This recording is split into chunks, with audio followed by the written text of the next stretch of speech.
I think that what this means that people are spoiled for choice and they let people choose what they want.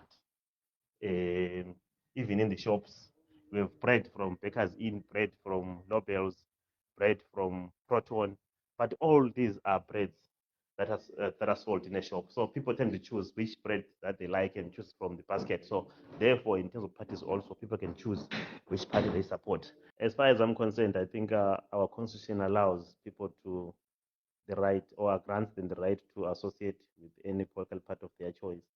So it is part of the democracy. It is part of what we strive for in the supreme law of the land.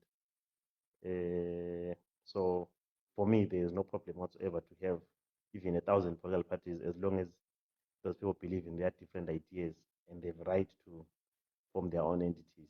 I think this shows that the space is open. Uh, of course, by and large, you would say that this contestation usually is between the two biggest political parties, which was the MDC, with the based on empirical data, and the ZANU PF.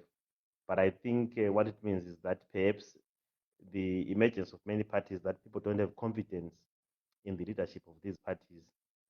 Uh, so as a result, then people begin to have their own, form their own, because they don't believe perhaps in the values and the ethos of these existing political parties, as far as I am concerned. In terms of benefits, I think that citizens actually then are now spoiled for choice in terms of the ideas that they want or the best manifestos that resonate with their aspirations as citizens and also issues around service delivery.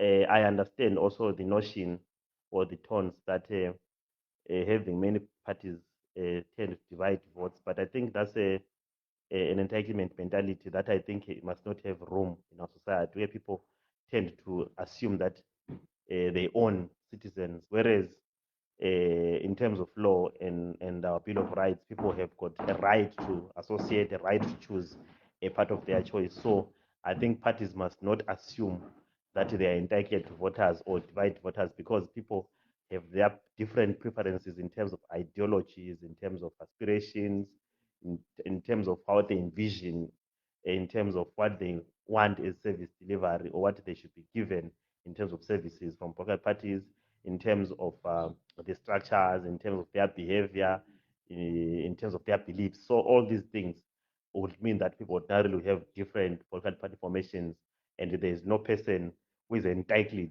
or who can claim solely that he has got the support and people must belong to them.